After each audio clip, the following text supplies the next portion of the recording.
Turagusuhuje ndetse tuguhaye ikaze wowe ukurikiye kino gice cya kabiri cy'iki kiganiro kivuga kuri Superex ndetse na token yayo ya IT.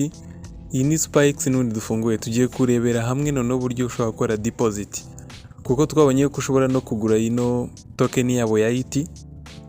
Nta kundi kuntu wayigura rero udakoze deposit kugira ngo ushyireho nk'ama USDT cyangwa izindi coins ari zose. Ahangaha urabona noneho aho agaciro kazo kageze birimo birafata indi ntera.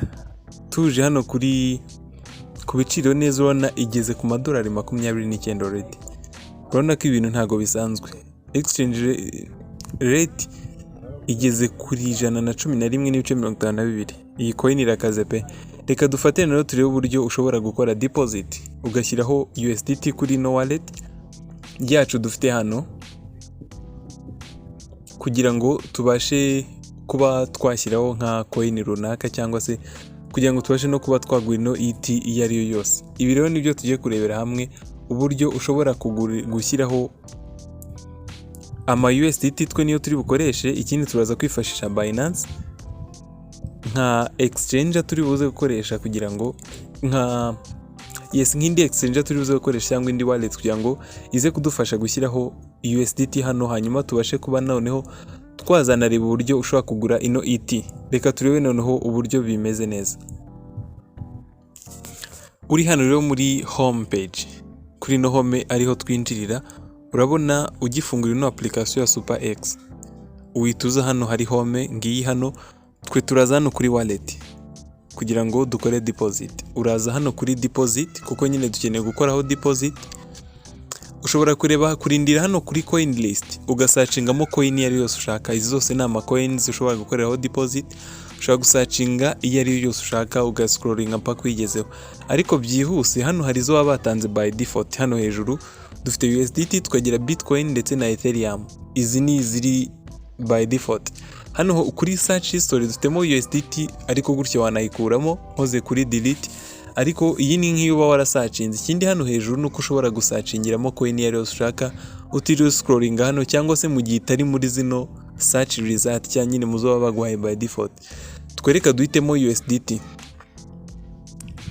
barata bakugeza ahantu hameze gutya.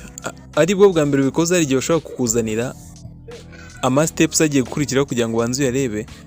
Mu gihe babikweretse ni ukugenda ukora next gukomeza mpaka birangiye nta bindi. Urategerezaho loading, ushobora guterwa na connection ufite ukuntu imeze. Ubundi hano uhitemo network. Hano bari kwerekana ko ERS20 ntago iraboneka, iri inactive, ariko hari TRS20 ndetse na Binance cyangwa se BIP20. Reka duhitemo TRS20. Hano baraza kwerekana ko hagira bukenerwe block confirmation ebyiri, expected arrival, expected unlock, haze gukenerwa blocks 10. Reka dukore copy address. Ino ni wallet address tugiye gukoresha kugira ngo dushyireho amafaranga. Nkuko nabivuze ko tugiye gukoresha Binance, ndaza hano aho mfite Binance, mfungure Binance yanjye kugira ngo noherezeho coin.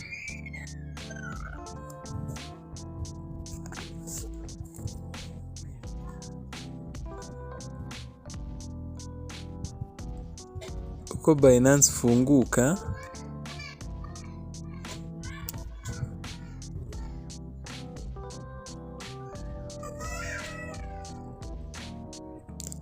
ibi nabyo hari igihe bashobora kubikubaza bitewe, akenshi hari igihe biterwa n'umwanya umaze wari umaze utayikoresha, ariko hari n'igihe byazamo cyangwa bitazamo, wahita wikomereza ntacyo bitwaye, nta n'icyo byangiza muri application ya Binance. Barabanza baduhe code ya phone number kugira ngo dukore security verification.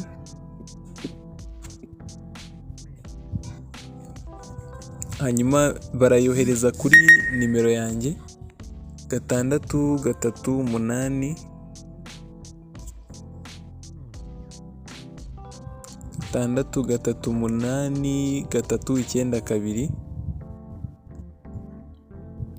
Nanze gukora copy kugira ngo ya wallet address nakoreye copy mbere itaza guhita igenda cyangwa bikangora kongera kuyigeraho. Hano namaze gukora login tayari. hano naho urabona n'izo muri Binance. Urabona ko hano Binance neba yaje ihita igaragaza BNB direct vuba vuba. Ndaza hano muri wallet kugira ngo noneho nkore withdraw nyohereza kuri ya wallet nindi mfite. Iyi ngiyi ni account yanjye ya Binance kuni kwihagaze. Ndaza hano kuri spot cyangwa se kuri funding ndebe aho nshobora kuba nyafite kugira ngo nyakureho. Hano mfiteho 10.3 ntago byaza gukunda neza. Hano ho nyafiteho 23 arahagije. Ndakora kuri withdraw hano mo hagati. Bitemo crypto nshaka ku withdrawinga. Hano barerekana ko USDT niho mfiteho nyinshi zihagije. Ni nayo twahisemo. Ninyikoraho ndahita mpitamo send via crypto network. Hano barampa aho gushyira ya wallet address ngiye koherezaho ya USDT. Nyanditsemo network hano ndayihitamo. Twabonye ko bari berekanye ko nahisemo ino Tron network ya Tron ariyo TRS20 yango twabibonye hariya. Amaze nsubireyo gatoya kugira ngo tubirebe. Yes, ahangaha urabona ko dufite gukora deposit ya USDT kuri network ya Tron TRS20. Turi hano muri Binance noneho tureta dushyiramo ayo ngomba kohereza. Minimum ni amadolari 10, ubwo ndashyiramo 10.8 kugira ngo ndezeho na network fee. Hano ndahitamaho nyavana ndakuraho kuri no funding wallet nsigaze kuri spot wallet, ko spot wallet niho hari ahagije. Yabi byose murabibona, ubundi mite nkora hano hasi handitse withdraw. Ibi nibyo bari kunyereka nyine nk'icamake turabimenyereye. Ubundi nkore confirm. Baraza kunsaba gukora security verification. Hose nsabe code bayinyoherereze. Hari iri buze kuri nimero ya telefone, niri buze kuri email. Nimero de telefone ngi yaje ni ingije bwa mbere. Tujye no kureba iyoherejwe kuri email.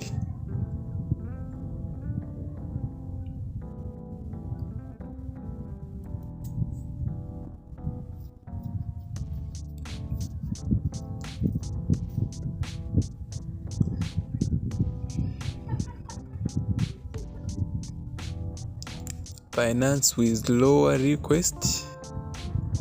Ngira ngo bino tumaze kubimenyera. Ndakora copy no code nze nyuzuzemo hano kugira ngo bisubmitinge. Nugwitwara hano mu ibara ry'umuhondo wanditse submit. Ubundi bagahita bambwira ko withdraw processing. Hano withdraw irimo processinga. Nshaka kureba history kugira ngo menye umwanya biri buze gufata niba koko byatunganye.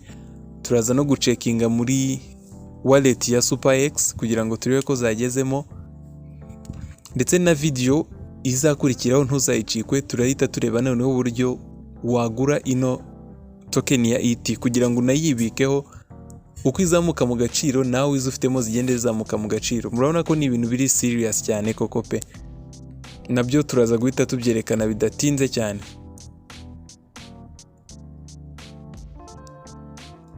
Ngira nko mumaze kujya mubibona, mubona ko bidafata umwanya munini cyane cyane USDT, keretse wenda izindi crypto nizo hari igeze zifata umwanya munini bitewe na network confirmation zazo. Ariko network confirmation monye ko hasaba confirmation ebyiri, twaje kubibona tujya gukora ya copy. Niyo mpamvu muri USDT akenshi bitanatinda. Turategereza akanya gato ariko ukanyuzamo ukana refreshinga kugira ngo turebe ko yamaze kuba completed. Hari gishobora kuba completed ariko ntuhita ubibona, ariko byuriyo refreshing, ukomeza refreshinga birakunda byibura. Nako iyo wa refreshinze nta kuntu yamaze kuva muri processing yagiye muri completed utahita ubibona.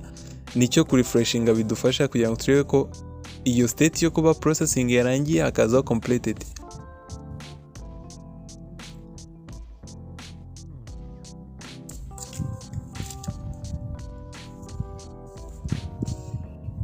Ubu noneho turabibona ko yamaze kuba completed. Ngiyi hano hejuru yamaze kuba completed. Reka ducekinga noneho muri Superex turebe uko byifashe hano. kuyigarukaho tukareba muri wallet uko bimeze. Muri wallet ngira ngo niba tubyibuka neza twasangagamo ko harimo ET zonyine. Reka turebe noneho ubu ngubu uko byifashe, turebe niba na USDT tumaze gushyiraho zaba ziyongeyeho.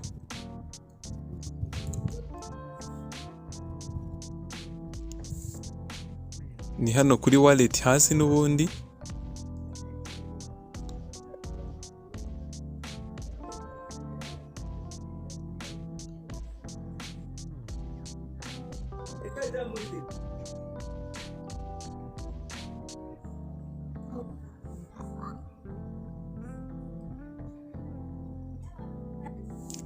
Hano USDT ngira ngo murabibona yuko zamaze kuba 10 direct ubu ngubu byabaye. Noneho turi muri overview hari ukuntu batabigaragaza byose neza, ariko mwibuke yuko twabyohereje ari spot, ariko hano nta n'ikindi kibazo no kubera connection wenda mfite. Ariko ngira ngo uje hano kuri spot kubera ko mwabibonye ko twabyohereje ari spot.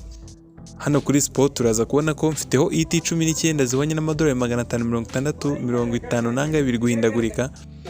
Hanyuma mfite no kuri USDT mfiteho USDT 10 nkuko maze kuzohereza. Ngira ngo biragaragaye. Noneho reka tuzaze mu gice cya gatatu ku munsi w'ejo ukurikiyeho saa 3 nimuzacikwe n'iyi video igaragaza uburyo wa converting no kavana muri USDT ugahita ushyira muri ET direct kugira ngo ubashe kuba wakunguka. Urabona ko ino ET irimo irazamuka mu gaciro cyane kandi byihuse. Ni byiza ko wayikonvertinga nawe ukayibikaho, nta wamenya mu gihe cyari cyose yagenda izamuka. Turabashimira mwese twabanye muri no video. Yari Robert muri Star Technology, naho butaha.